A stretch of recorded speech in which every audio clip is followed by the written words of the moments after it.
Please take your seats quickly, ladies and gentlemen.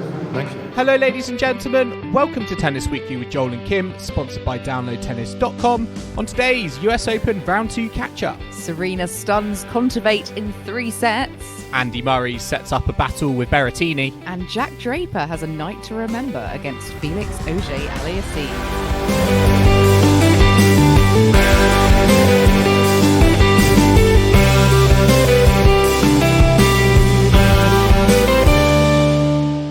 Kim, today is the 1st of September and we are here to catch up on round 2 at the US Open at Tennis Weekly HQ. We've had another couple of fascinating days at Flushing Meadow and we are almost got our set of round 3 competitors for the men's and ladies singles competitions, and it's been a mixed bag, hasn't it, for the Brits? It's been great on the male side. It's really thriving. Andy Murray, Jack Draper, and Dan Evans and Cam Norrie hopefully getting the business done today. But of course, we're a little bit sad that Emma Raducanu has fallen at the first hurdle, defending champion against Elise Cornet. So sad. I've actually brought on Chris, Tennis Weekly Chris, back on just to kind of help us come to terms with this loss. I mean, I'll do my best, but I think you brought me back on to gloat at just how wrong I got it. I said she was making out the quarter. There was no way. And both of you were fully convinced she wouldn't make it past Cornet. So you can have that one. Yeah, I've just updated our collector set and not many went against the round 1 grain. It's about half and half. But yours was very, very ambitious, Chris. So across the board. Too ambitious. Yes, indeed. But, I like the enthusiasm for Emma and maybe, I certainly think she's capable of getting to a semi-final, again. I think now that this kind of weight is off her back, she doesn't have to think about being a defending champion anymore. She's a bit more free, maybe, now that she's kind of got this out the way, if looking on the positive side anyway. I don't think she looked like she was enjoying the moment as she has done previously. I think there was obviously a lot of expectation on her, and although she might talk about the fact that there isn't that much expectation on herself because she's already gone out and proved herself winning a major, the way that she played wasn't the way you play when you are, carefree and you are hitting and there's no pressure on you, given how many unforced errors she hit. But it's sad to see her go out that way, but Cornet really did make it difficult for her, getting so many balls back in court. Yeah, she is a very experienced player. I mean, it was her 63rd consecutive main draw at a Grand Slam, which just shows the level of consistency she's had across her career. And she's such a experienced competitor that it was always going to be a tricky night for Raducanu, who lost in straight sets 6-3, 6-3. I think there will be people out there who will be disappointed with the scoreline and the fact it didn't even go to 3 sets, and it was so straightforward on paper, and to be honest, kind of watching it on TV. And for Raducanu, it does mean that she will take a big drop down the rankings to about, I think, around 80 odd in the world. She's even skirting with not being the British number 1 going forward. Very, very close to Harriet Dart, who's had standout week, standout performance against Kasatkina this US Open. But it does leave us with kind of these questions about what next for Emma, because it certainly feels we've had this breakout onto the tour. She's transitioned onto tour. She's learned the hard way. It's not been easy for her. She had COVID at the start of the year, disrupted her training going into the first Grand Slam of the year, and it's really been a situation of stop start, it feels, ever since. Yes, there have been great victories. I'm already thinking that win against Serena Williams is looking better and better as Serena moves on in this tournament, and she had that great win against Victoria Azarenka recently as well. But for you both, where do you think this leaves her in terms of tournaments and the rest of the season? Because, as you said, she's no longer going to be a defending champion. There is an argument there to say the burden has been released, and she's a little bit freer. But it's going to be a challenge for her. You'd rather, I feel, be at the top as opposed to clawing your way back from further down in the rankings. Yeah, I think she's probably looking forward to being a bit more normal again and just playing some smaller tournaments, some 250s. She this time last year she hadn't really played any of those. She's obviously played some since, but she's still so new to the circuit, and most people do not suddenly go and win a slam the way she did. So she's already achieved. It's like it's in reverse, isn't it? And it's not something I feel like I can identify other players who have almost kind of gone in this sort of reverse trajectory, because we always talk about, I feel, with juniors that they make their rise up the rankings, and it's normally here and there they could have a breakout moment, but the way Raducanu has done it, the fact that she came through qualifying last year, it really did propel her to the very top from out of nowhere. And as I said, we're sort of seeing this reverse trajectory happening that is, I feel like, the complete opposite to what we see with other promising juniors on the tour. I think that's true. I think I was trying to rack my brains to see if there's someone that I can think of. And even Ostapenko, who came kind of out of obscurity to win that French Open, she then backed it up, I think, with the Wimbledon quarterfinal or semi-final that year. And then she won a title later in the year, ended up at the end of season championship. So that was quite different in itself. I think it is a case where she's going to be starting from scratch again. And that could go one of two ways. I think the question would be how much she enjoys building herself back up again. From her interviews, it sounds like she's pretty up for the challenge. She's done it before. She's won from qualifying. She'll play qualifying for the Australian Open if she needs to. But the question that I had was whether tournaments will be handing out wildcards if she doesn't have the ranking to get in, given the fact she is a slam champ. And is that the right thing to do? And how long after her winning the US Open last year would she kind of have that, almost that fame and that wild card grace period, worthiness, I suppose. Yeah, because there's going to be a lot of other people who will be fighting for those wild cards. So that's an interesting perspective. I guess it might depend on, tournament by tournament, the location of them and who else is involved. But I mean, hopefully she won't be down at her current ranking, or soon to be current ranking for too long. But that's a interesting point. But I think she's almost, in a way, like looking forward to kind of getting back up there, but just doing it like her own way in her own time now, without that kind of mantle. Because I know if I was her, I would hate all the expectation and pressure.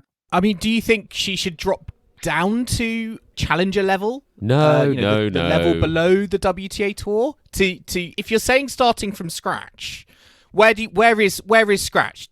Where would you hold the line? Is it for you WTA qualifying? Because I still think there's an argument that in terms of her progression and her development, if she needs match wins, they're not coming that easily at the moment on the tour. And as a 19-year-old, I still think like that's absolutely fine. And maybe there are opportunities where certainly going a step further down might be the answer to just get that confidence, get that winning feeling back that I feel like it's been a bit few and far between so far this season. Andreescu did do that before her US Open triumph. Her coach, I remember at the time, made her play quite a lot of challenger tours and also watch a lot of men's tennis to really help from a problem-solving perspective. And she was watching lots of men's challenges, but also playing in the challengers sort of ITF events herself. So actually, maybe I shouldn't have sort of said no so quickly, but I kind of feel like it's about getting a good balance again, because when you play the big tournaments and you're seeded like that, you get a bye in the first round, and the other people you're playing might be come through qualifying, have already played a round, be used to the conditions. And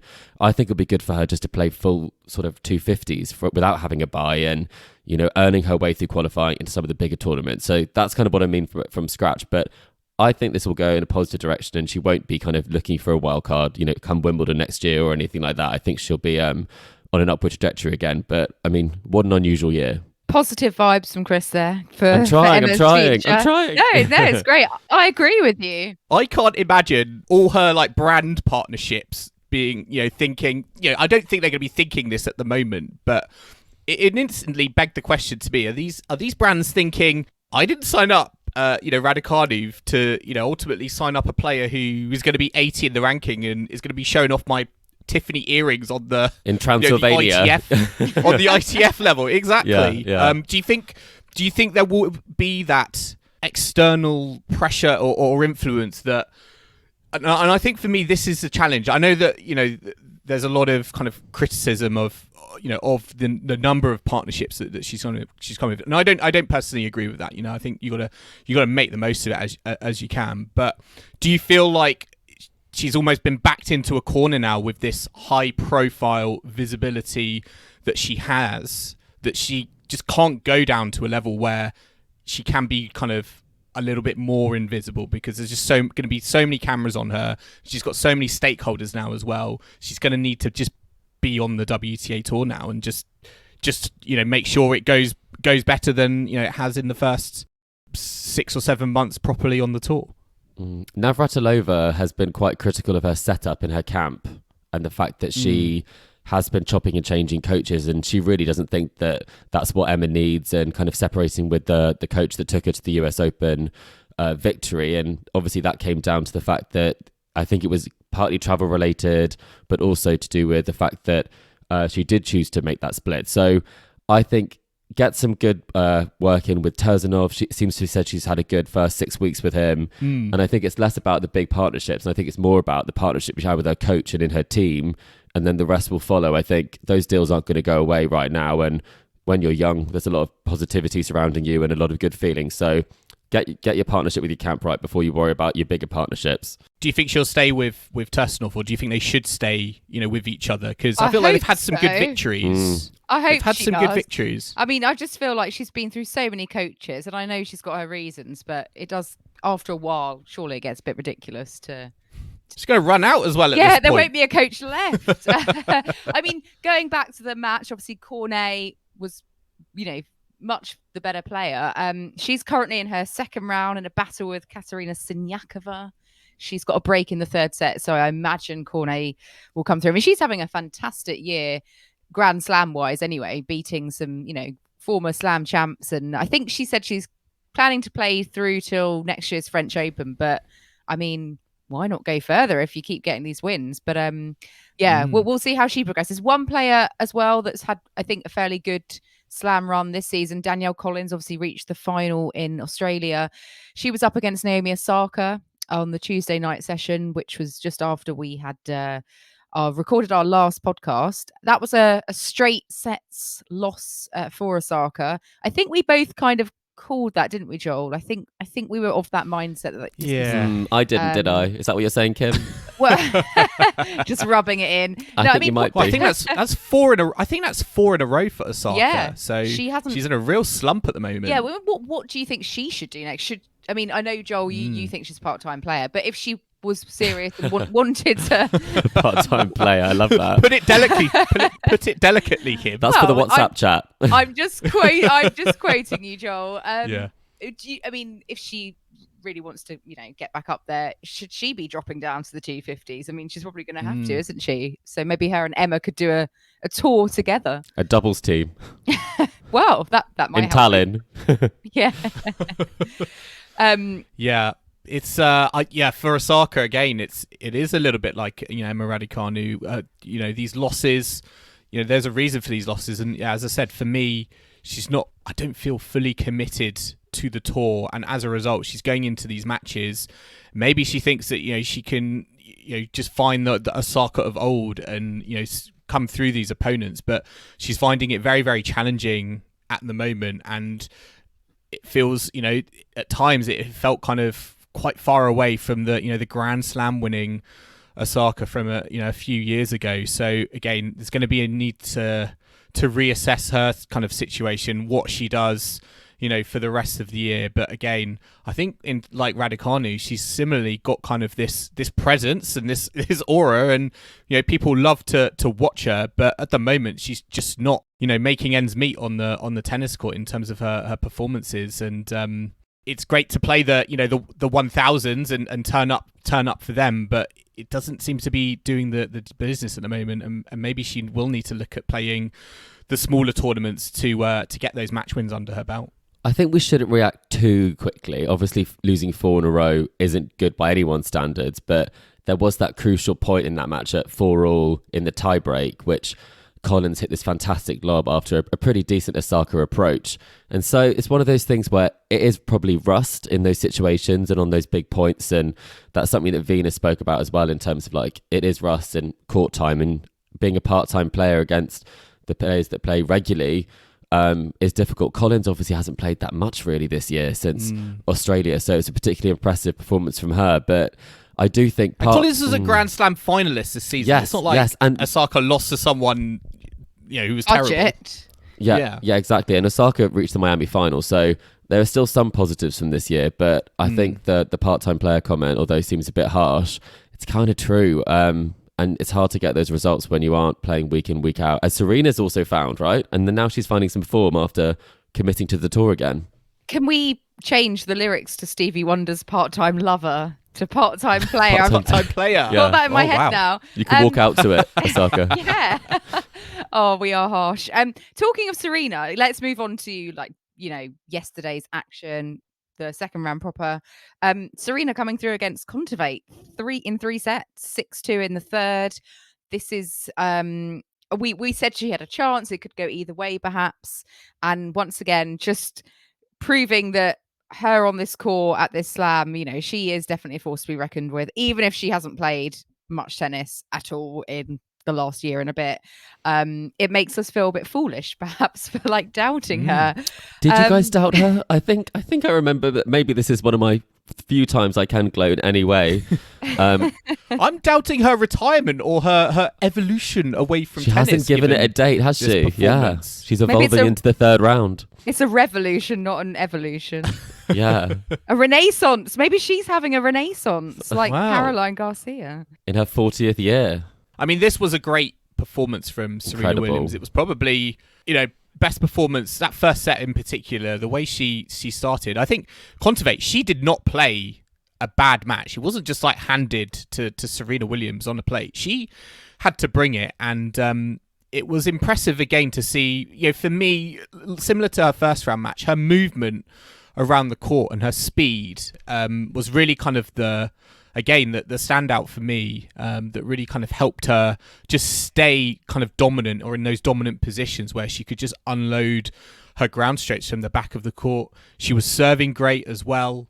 And, when you're Serena Williams, I always feel like, again, when you have that first serve, if you get that in more often than not, you're going to get some free points and it's going to open up some opportunities and create pressure on the returner. And, it was a very impressive win from her in the end, and again I'm a little bit surprised. I feel like, Chris, you're not as surprised as potentially me and Kim, but I'm sort of thinking, maybe like the tournament organisers, they thought this was just going to be a nice stroll in, song and dance for Serena in round one, and then that be done with it. But with this performance, I'm wondering if I'm not putting her into kind of like the contender category, but certainly, I think that she's got more to give than I think a lot of people, including myself, have given her credit for. Yeah, and she said it herself. I mean, she said that based on the performances of how she'd been playing coming into this, she wasn't really turning up, is kind of how she put it in her post-match press conference. And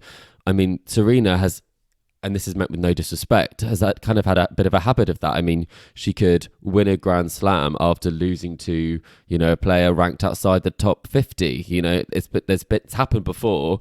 Obviously, that's not the case with like a Raducanu, for example, but a similar sort of loss where it didn't really look like things were clicking. But she said she's been practicing well and she just hasn't been able to bring it to the match court. And I think it's a case where maybe it's the practice. She's been getting a lot more movement in the practice because, as you say, her footwork was head and shoulders above where it's been in these last couple of months. And I think, although it's those diamond encrusted shoes, right? They're lighter. They must be lighter. But no, I think it's a big question as to why do we kind of always sort of counter out when she's had all these results before and she's triumphed so much against adversity. And I saw a Twitter poll, I think only 14% of people going into that final set said that she'd win the set by 6-3 or better, and she won it 6-2. So the question is, like, I don't know what you think, Kim, but I think you can't counter out. But do I think she's going to win it? No.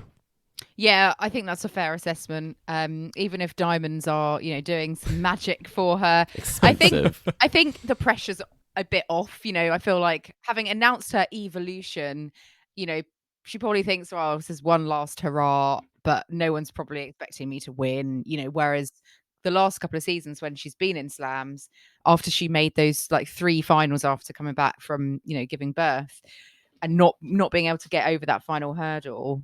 Like, that was just, she was like agonizing over getting the record, wasn't she? And I feel like she's probably maybe accepted that's maybe, I'm sure she believes she can still do it, but she's kind of accepted where she's at. And she doesn't need to do it now like she needed to before. Exactly. And I think obviously to be considered like the greatest female Grand Slam singles champion or whatever, one of the greats. Like, she doesn't necessarily need to get this extra slam. I think it's not going to actually necessarily change our opinion of her. Like, stats are stats, but she's still absolutely fabulous and great. So I think, yeah, pressure is a you know, it's a wonderful thing in the right way, but like also has been hindering her a lot, I think. It's a weird one because you think Serena Williams and you just think every time she stepped foot in a Grand Slam singles draw, there's pressure there, and that's what makes her such a great champion, is that she's had to deal with that, and she has dealt with that incredibly over so many years, and we've now got to the kind of the very end, or what feels like the very end, and it's her final Grand Slam, and this for me is like the one Grand Slam where, as you said, the pressure is off, and I think she may be feeling like that lack of pressure, and it's translating into kind of a freedom on the court that maybe we didn't see in the run up, because she just kind of put too much weight of expectation on her, given the announcement, given all the the media, and maybe it took a little bit of time to get used to. But it's a funny thing for me how on the grandest stage of all, with packed out Arthur Ashe, where for me arguably the pressure is greater than ever.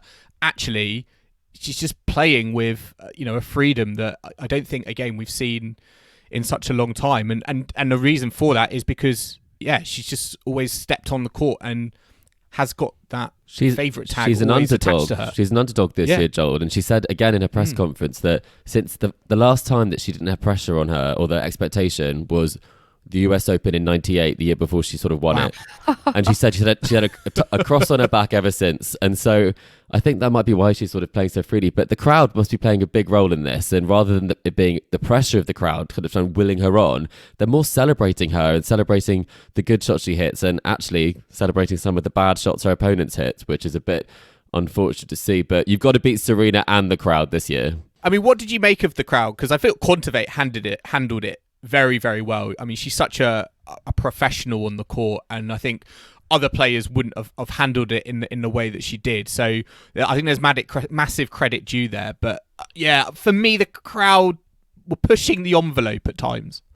I do think it was sometimes quite disappointing to see that they were playing such a big role in the match, and Kontaveit was obviously kind of upset that the last question of her press conference was around the fact that everyone didn't want her to do well. And I think that's something that is quite difficult, is that it's really harsh.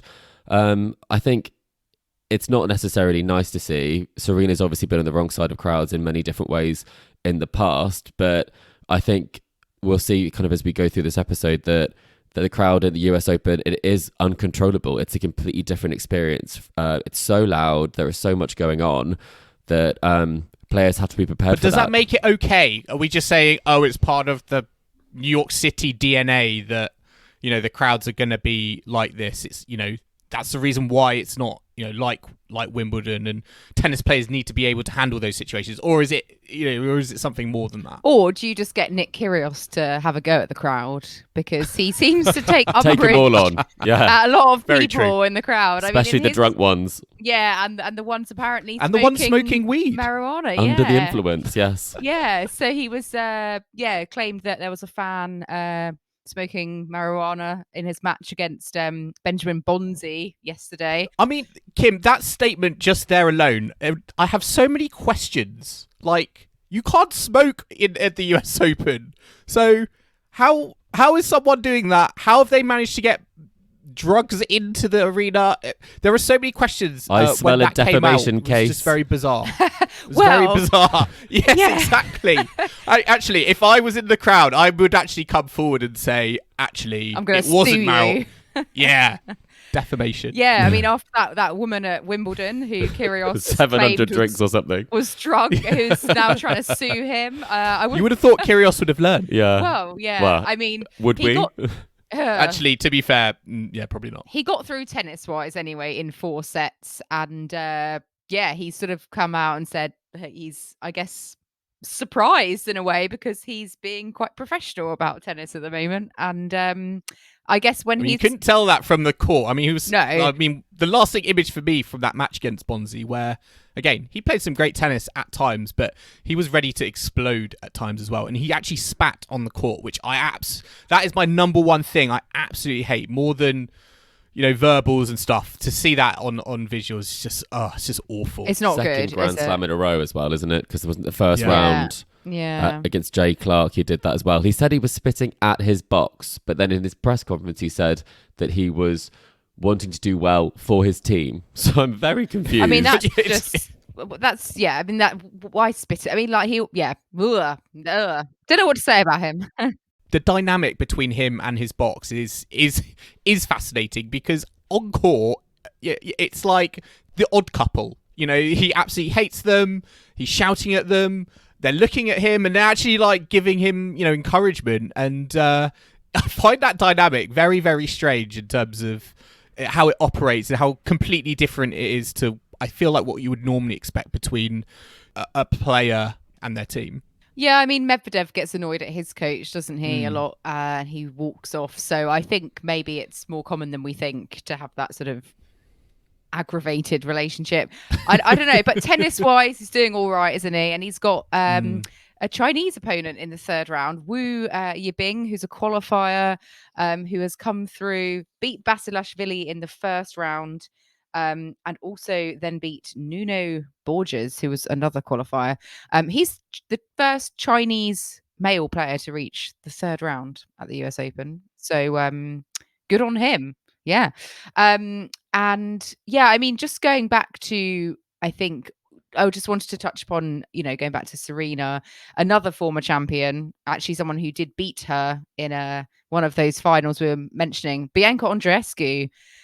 This was a match that, I thought was going to be, I guess maybe the winner of this match could go really deep. Andreescu against Haddad Maia, who has been in good form. She double bageled Anna Kontaveit in the first round, but Bianca Andreescu got the better of her in straight sets. So I was quite impressed by Andreescu, and I'm thinking, is this her chance to go on a bit of a run? What do you think, Chris? Because I know you're a bit of a fan. I'm a big BB fan. I have watched probably on loop her saying that this is Nike's fault and not hers. And the apology did come, and she's like, I'd be happy if Nike sponsored me forever, but I really didn't want to have to sacrifice a break, like a toilet break or a changing break, because you only get 2 in a match. So I thought, fair enough. She said what she had to say, but I don't think she realised it would become quite as viral as it did. So Nike probably sent her, as we say, like a whole load of shorts that will keep her covered for the rest of the tournament. But I was surprised because, she's been a bit of a mixed bag this year. You see flashes of brilliance, and you think that she's so many components to her game that when they're working, she can really kind of weave a fantastic web of, different spins, different touch shots. The drop shot was such a big part of her game when she won the US Open, and it seems like she's finding that variety again. And after she gets past, the ever tricky Harmony Tan in round 1, I don't think people thought that she'd be able to kind of put in such a good performance so early. So is it too soon to say how it would go? She hasn't been deep in a major for a little while now, but you can never count her out. Someone who's done it before knows what it takes. And I'm looking forward to see how she progresses in the tournament. She's got Caroline Garcia. I take that back. I think she's had a great tournament, and I think Garcia, I need her to do well for my predictions. So maybe I'm backtracking on that one. Who's going to win that one? Quite a lot of people have put the third round for Garcia in collective Really? including myself. But I mean, I hope I'm wrong. I obviously want Garcia to win that one. Renaissance. Yeah, I know. We need the Renaissance to be complete. We need her to win a Grand Slam in or singles. Final and not serve it out. That's as good as the Renaissance was get. We decided, God. Right? That's as bad as Heather Watson in qualifying. Oh God. Oh yes.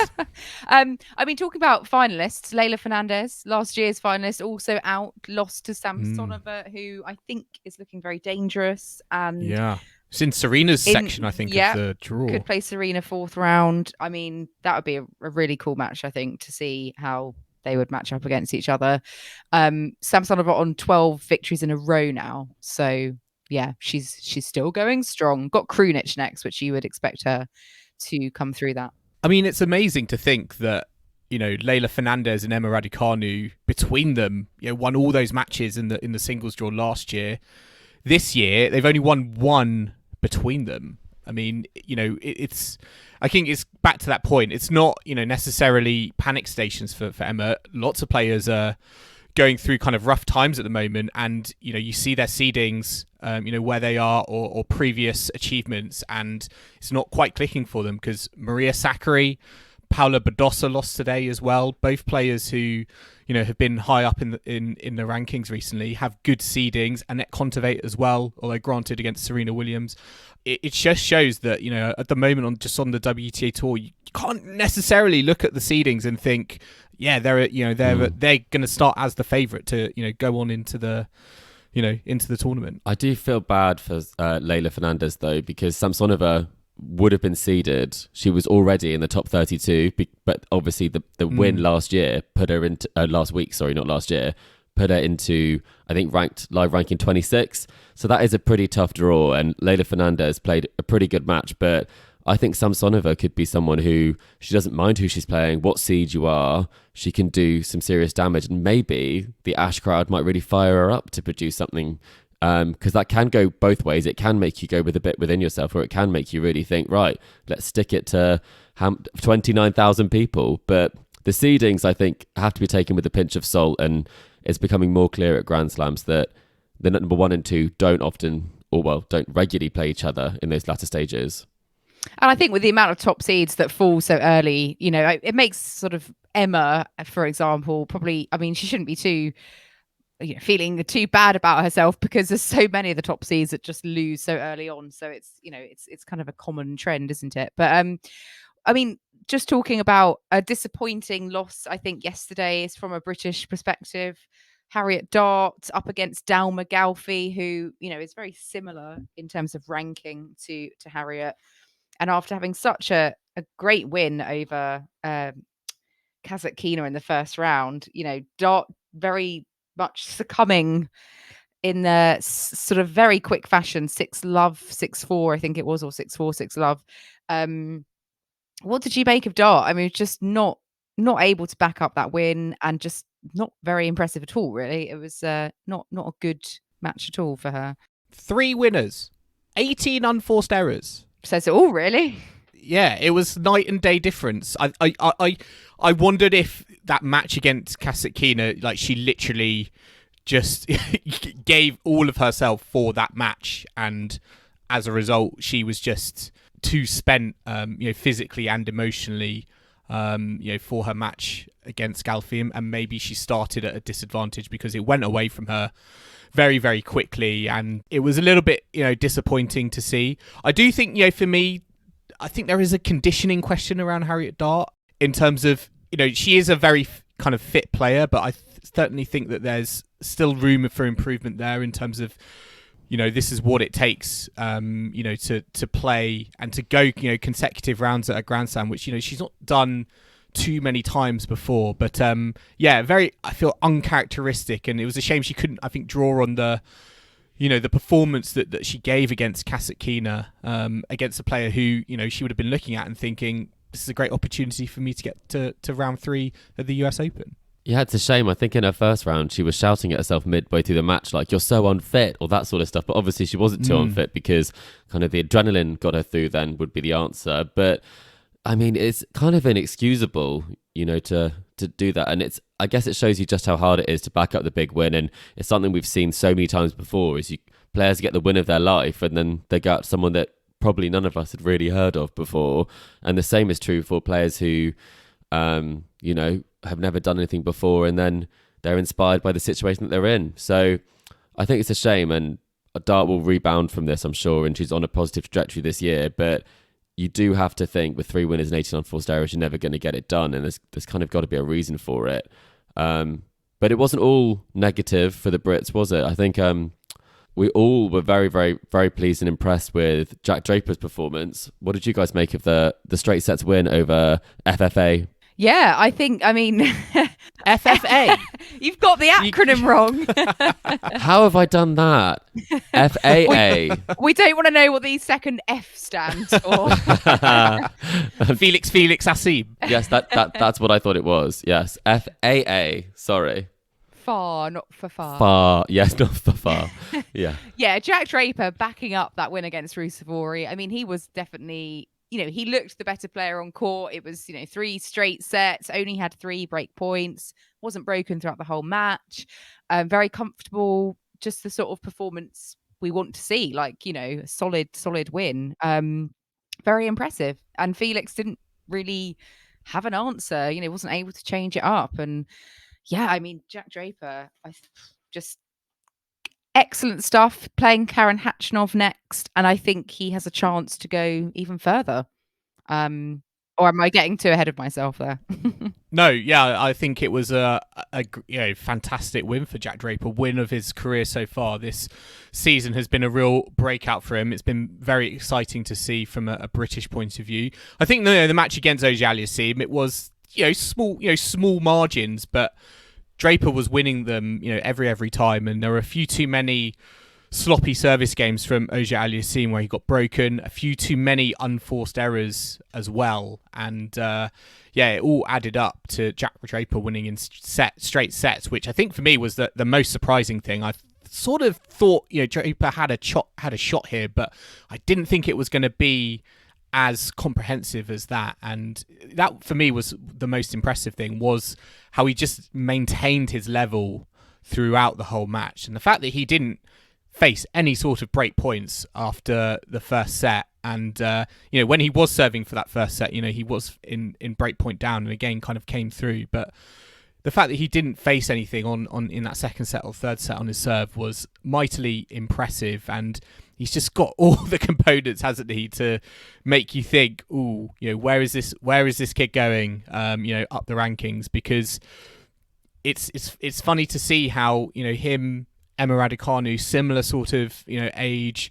We're talking them in the similar, breadth of conversation, obviously on different tours. And it's fascinating for me to see Draper, rise and rise above the rankings, and we're seeing him make that breakthrough gradually, this season, versus Emma, who is sort of, on a bit of a come down at the moment. When will Jack Draper get a Tiffany deal? Is that what you're asking? What's the male version of Tiffany, like a Rolex watch or something? Hugo no, Boss. He'll get a Boss. He'll get a Hugo Boss. Yeah. He'll get a Hugo Boss sponsorship through Berrettini. And maybe a spot in the Davis Cup team. What do we think? Oh, he deserves it. You keep banging. It's all I talk about. I think there's no space left, but I'm like, someone needs to go, and let's argue over it. I think there's. Get rid of Andy Murray. I believe Sir Andy Murray. Sorry, you have to go. Sorry. I believe that there is another slot available in the team that Leon Smith can use. Shout out to Lee at Tennyson Telly who told me this. So I think there is opportunity for him to be integrated into the Davis Cup squad. Well, make the announcement now. I'm very worried. Yeah, I'm like, Leon, what are you waiting for? I think this What's he got to do? Win the US Open. Yeah, maybe it's that. Yeah, that I mean, would the get Brits have been doing so well. I mean, would you, based on this, would you have him even play one of the live rubbers? Even though Dan Evans and Cam Norrie also into round 3, at the US Open, do you still have them as your top 2, or do you think Draper, from what you've seen this season, even if his ranking is lower, do you think the tennis you've seen of him has made you be like, yeah, he could handle the pressure of Davis Cup, and I'd give him a go? Right, second singles, he's someone that you would not want to play. Players haven't really played against him. And I think that's a real weapon when it comes to the Davis Cup, because as someone you've played against a lot, like a Dan Evans potentially, who's been on the tour for a while, but you can get a better match play against him, and you can get prepared for that match. But Draper has got nothing to lose, and I think it would be a tricky one for a Davis Cup, and he'll be inspired to prove his worth. But should you go with the ranking? That is a tricky one. Oh, it's like fantasy football, isn't it? It's like, do you go with recent form, or do you go with fantasy football? Kim? Well, I don't know. It's Fantasy Davis Cup GB edition. Fantasy Davis Cup. Yeah. Who do you put in your team? It's Maybe we should do that and work out a scoring system, and then just the 3 of us will play. My brain can't compute that. Right, let's take a quick break now. But do join us in the second half, everyone. We'll be having a look back on all of today's action so far from day 4 of the US Open. So do not go anywhere.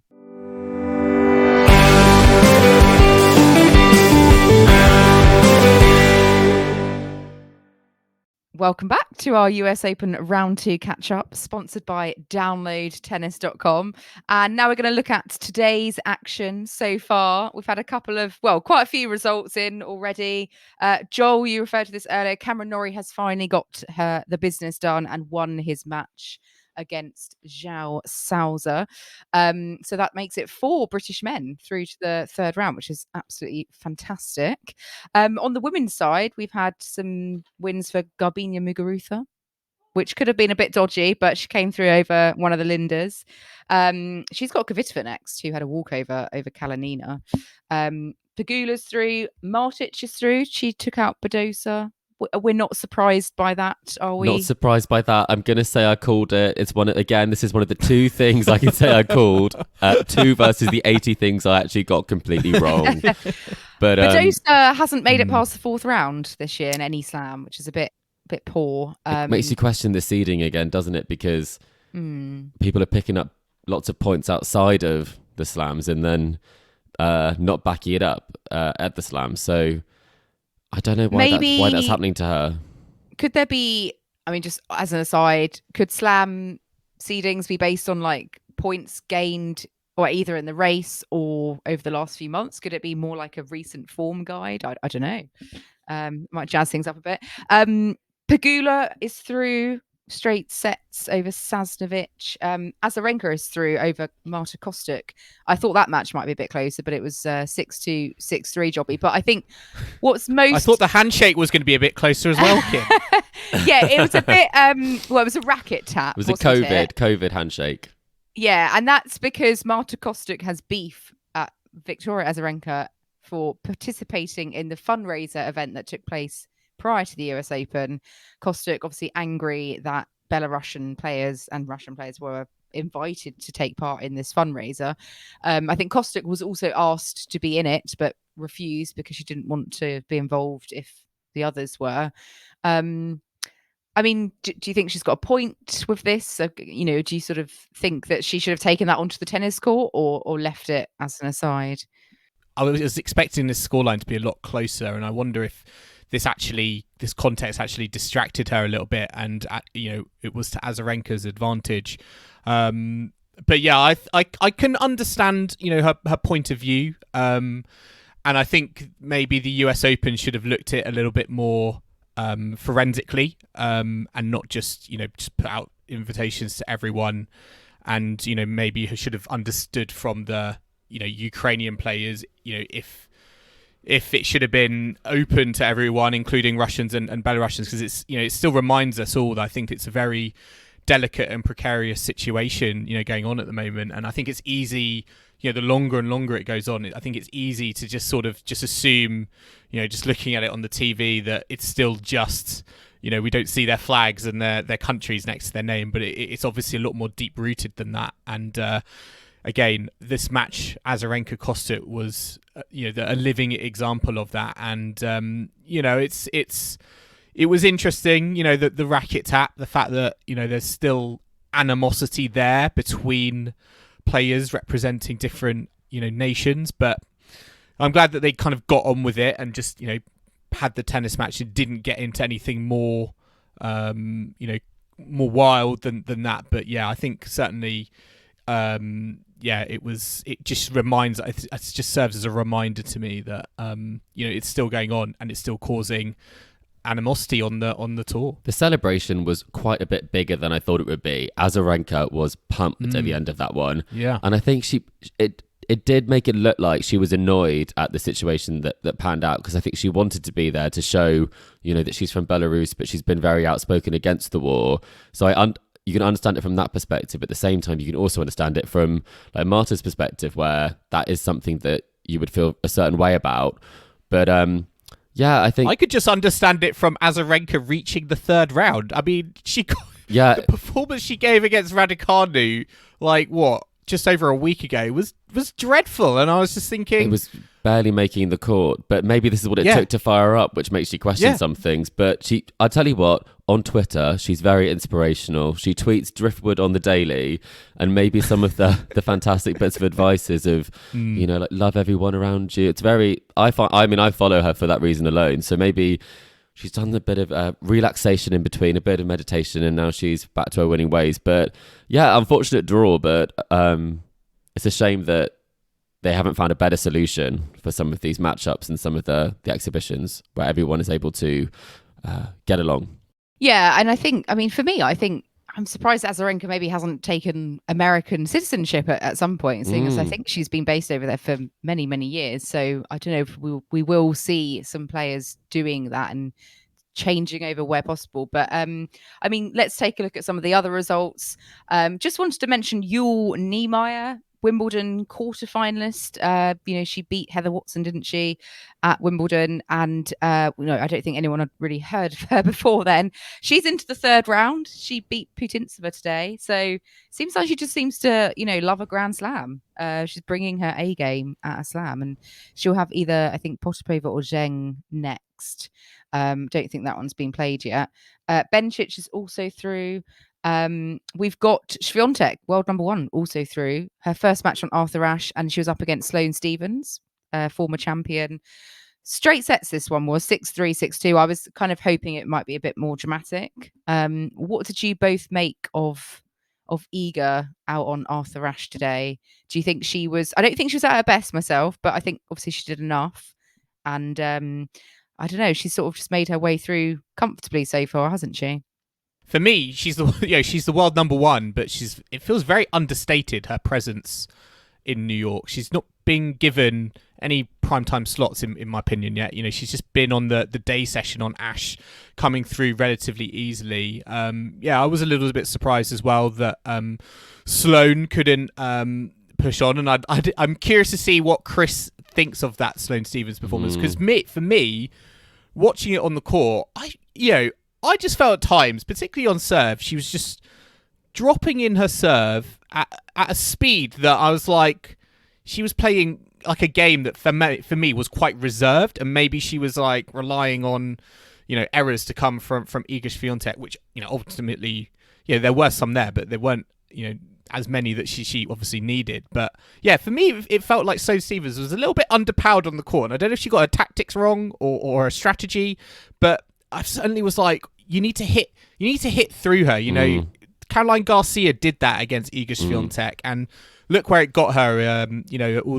Those weeks ago, I can't remember which tournament it was, but the Polish one. Feel like in Warsaw. Was that? Yeah, that's it. Tournament. Yeah, her father's tournament. That's it. But I just feel like here, Sloane Stephens had the power to maybe take that approach against Caroline Garcia. We've seen that from her before, but for whatever reason, she just failed to implement it. I mean, as a Sloane fan, it's something that you have to come out and kind of, without kind of getting must be so frustrating. Yeah, it is frustrating, because I think everyone knows how good she is and how well she can play when she puts it together, how much power she has, and some of her shot making. It's almost like she said previously that it's very hard for her at times to dial it back and to find that balance.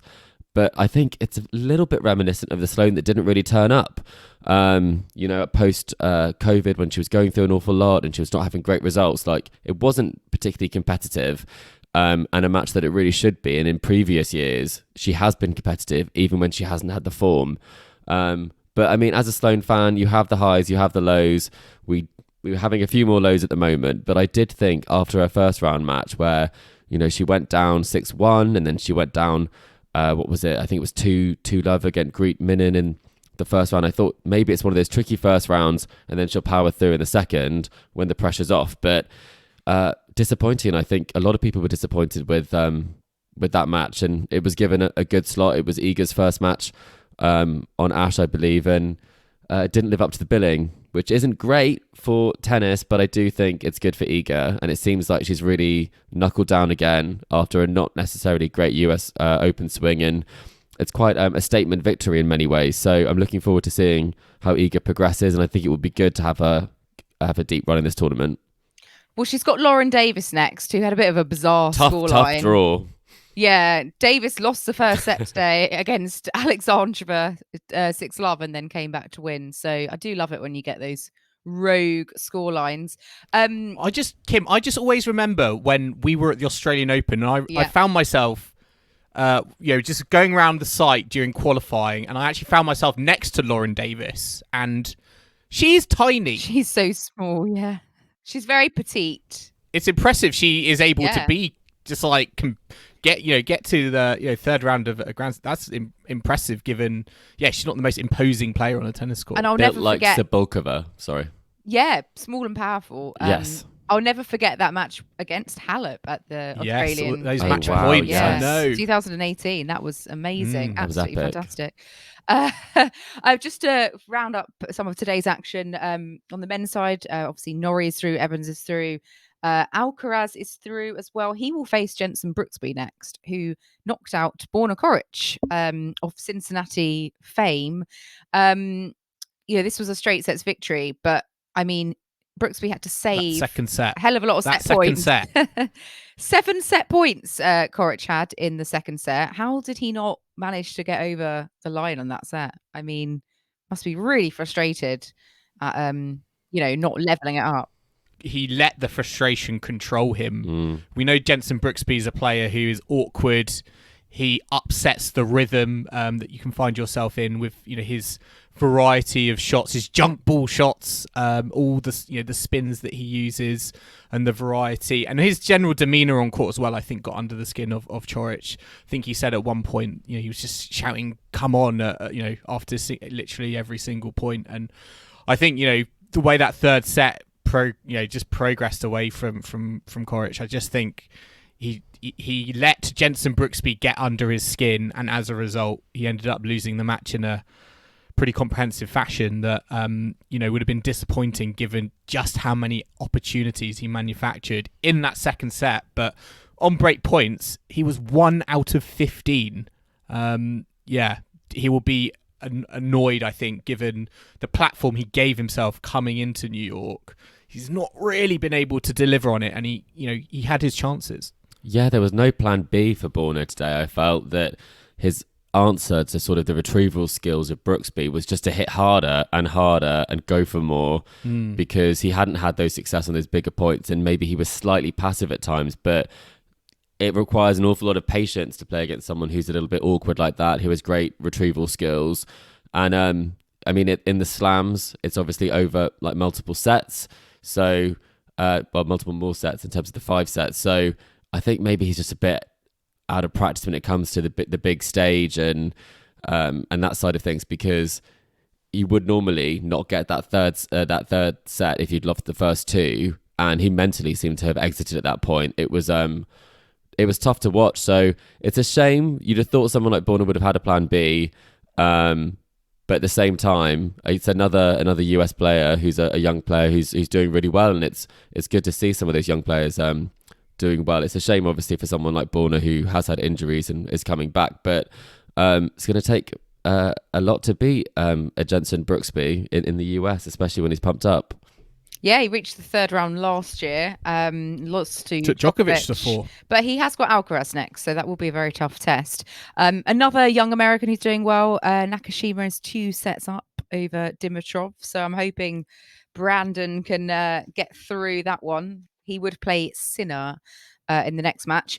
But let's have a look at what's happening tonight, because we have a lot of doubles in action on the show courts tonight. We've got the Williams sisters up first on Arthur Ashe against one of the Lindas, Linda Noskova and Lucy Radechka.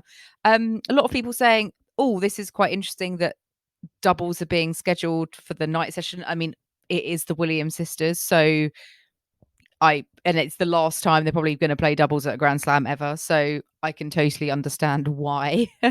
And then we've got Rafa against Fabio Fognini to follow that one. Now, any Rafa fans will know that Fognini beats Rafa from 2 sets down here at the US Open previously. So I'm a bit tentative about that one myself. More so after that round 1 performance as well, where he dropped the first set? Exactly. Yeah, Rafa up against Rinky Hijikata, wildcard from Australia in the first round, dropped the first set. I woke up at 1:30 UK time in the morning and check the score because I couldn't stay up. You know, I've got to work in the morning and what have you. And I was just like, I had pins and needles. My neck was aching, and I think it must have been because Rafa was a set down and I could sense it. Did you get the sense? Night. Yeah, we always have that sense with our favourite players, don't we? I know. So, and then Sloane. I went back to. You must get that all the time. I haven't Chris. slept in years.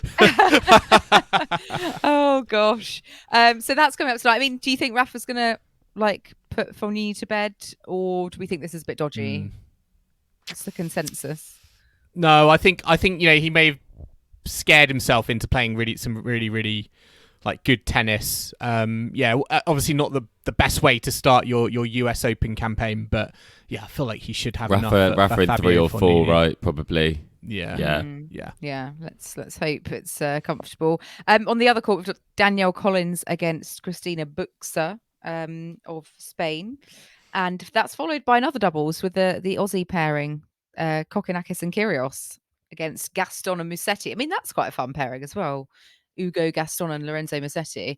Do you think that's an interesting choice to put them on a show court in the evening, or that's going to be loved by the US sort of late night crowd, aren't they? Yeah, I mean they're going to love that atmosphere. Is going to be great there. It's great. I think doubles is getting a platform. Yeah, I personally would say it's a bit overkill to have Serena and Venus Williams on Arthur Ashe in the night session. I don't feel like he's going. I feel like there. Serena Williams. Yeah, but I just think for me, I think this could have been somewhere else, and maybe it could have been a spot for a women's singles match that didn't involve Serena Williams. I get that the Serena Williams sells tickets, and this is an easy way to kind of sell out, particularly in those night sessions. But yeah, for me, I'm a bit hesitant to just be like, Serena.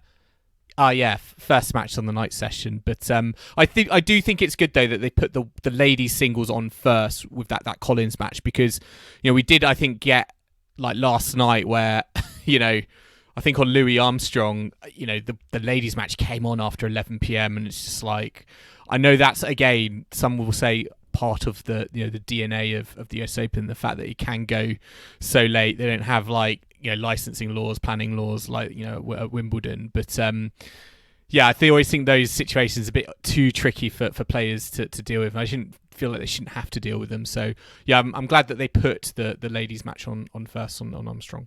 Yes, I agree. And I mean, let's just look also at tomorrow's order of play as we go into the third round of the US Open. Andy Murray is opening up Ashe against Berrettini. They seem to be enjoying giving him the kind of opening match slot these days, which, I mean, so far it's working. So I hope it continues to work. That's followed by Madison Keys against Coco Gauff. So an all-American affair.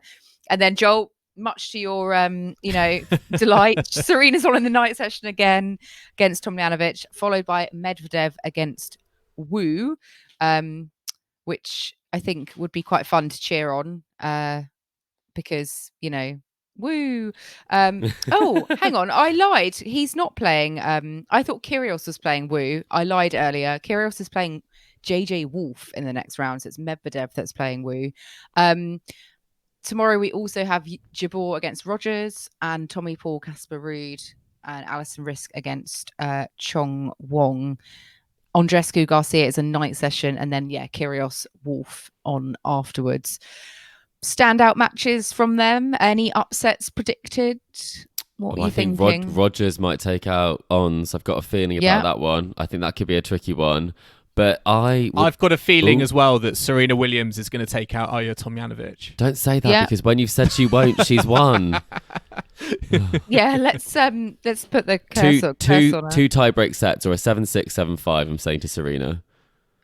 I think she can certainly. I mean, I think Serena can do it. But I also did predict, I think, Tomljanovic in my quarterfinals. I think I put her going quite far as well. So probably I didn't think Serena would be playing her, but there we go. Murray Berrettini. Oh, who's going to win that one? I mean, Berrettini's not looked great, I have to say. So I think Murray could do it. You know what you're going to get with Berrettini. Therefore, you're going to be able to kind of plan, and we know Murray's such a great returner of big serves. I do still remember that match though they had at Queen's where, Berrettini it was just quite comfortable for him ultimately in the end. But I think this is a different type of Murray. I think he's played some great tennis. That match against Emilio Nava, he got riled up, I think, by Nava's celebration at the end of that first set and just, took him apart. So I'm hoping he can pick up where he left off. But yeah, it's going to, I think, come down to how he handles that Berrettini serve and just get it on his backhand. Get on his backhand. He'll win more points and hopefully he'll win the match. I also think Tommy Paul will take out Casper Ruud. Ooh, although okay. he's had quite a lot of long matches, but I had predicted him. Well, I don't know if I put it in my predictions, but in my mind anyway, I thought he might go on a bit of a run here. So before we head off for the evening, Chris, did you want to reveal to us finally your collector set predictions, and then we can laugh at how potentially bad they were? I'm laughing already. I'm not sure I'd like to do that, Kim. Is it optional or is that something? No, we're going to force it. Okay. This is like your initiation process. Yes, I do feel like it's a rite of passage. For our round by round. So, I had Medvedev for round 4. I had Fritz for the win, which wow. which I texted Joel when Hallett went out, and I was like, "Well, this aged badly," and then fast forward to later that day when Fritz goes out to Tracy Austin's son, who we didn't know played tennis. Alcaraz I had for round 3, so that's not looking as positive as I thought because I did think that Coric would take him out. Raducanu for a semi-final. This is really not going well. Hallett, not great. Yeah, it's not. Hallett for round 4, so that one also not great. But Garcia for the final. So I reckon if everything runs to plan, I could get 3, half a set. But likely based on form so far, I'm going for 0. I think I'm heading for the wooden spoon. Do you have that as a competition prize? Well, we were thinking that we do need to maybe develop a wooden spoon for like between us for the lowest, and we can just we sort pass of it get passed round. around. Yeah. Maybe we'll look into that and creating a wooden spoon green along spoon. with yes, along with the Tennis Weekly mug. Maybe it'll be a wooden teaspoon. But a saucer. But yes. But listeners, I hope you've enjoyed listening to this latest round by round catch up, round 2 of the US Open with Tennis Weekly. Remember to subscribe to us on whatever device you listen to us on to stay up to date on all the action at Flushing Meadows. We're on Apple Podcasts, Spotify, and all major podcasting platforms out there. You can also listen to us on the downloadtennis.com app. And if you like what you're hearing, then make sure to leave us a rating and comment on Apple Podcasts or Spotify. And you can follow us on social media. We're on Facebook, Instagram, and Twitter at Tennis Weekly Pod. So do give us a like and a follow. Do let us know all your thoughts, feedback, comments, and any questions you've got for our mailbag as well. You can also email us on tennisweeklypod@gmail.com. And don't forget to check out our website, www.tennisweekly.co.uk. And we will be back on Sunday morning at Tennis Weekly HQ to catch up on all the action from round 3, as well as look ahead to round 4. So I hope you can join us for that. But in the meantime, it's goodbye from Kim. Goodbye. It's goodbye from Chris. Goodbye. And it's goodbye from me. We'll see you again soon.